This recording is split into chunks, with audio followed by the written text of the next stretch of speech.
Ahli Parlimen Segamat R. Yuniswaran bercadang mengemukakan usul di Dewan Rakyat untuk menyekat platform media sosial TikTok. Ketika dihubungi, pemimpin PKR itu mengesahkan perkara tersebut kepada Malaysia kini.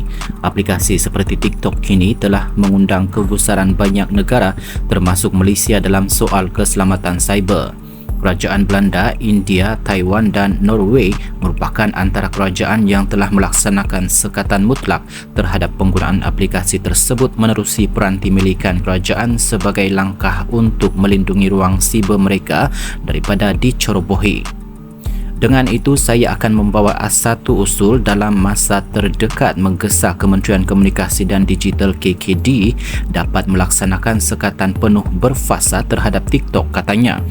Sebelum ini, Menteri KKD Fahmi Fadzil berkata pematuhan TikTok terhadap Undang-Undang Malaysia masih tidak memuaskan dan mesti dipertingkatkan segera. Dia secara peribadi menekankan perkara itu semasa pertemuan dengan pengerusi tertinggi TikTok yang diketuai oleh Naib Presiden TikTok Global Helena Lurch pada 11 Oktober lalu. Fahmi berkata TikTok juga perlu lebih proaktif dalam membendung penularan berita palsu dan kandungan fitnah di platform tersebut termasuk penyebaran Coordinated Inauthentic Behaviour CIB.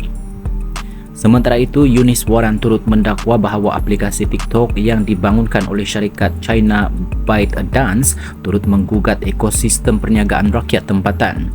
Trend kenaikan trafik pengguna di negara ini telah menjadi antara faktor yang menarik perhatian golongan peniaga dari negara republik tersebut untuk mempromosikan produk.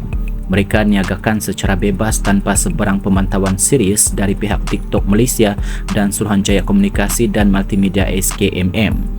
Persoalan besar yang saya ingin bangkitkan di sini adalah pada hakikatnya pihak TikTok Shop membayar cukai nilai tambah VAT kepada kerajaan memandangkan ramai dari kalangan pempengaruh mengaut keuntungan besar daripada jualan mereka menerusi platform tersebut.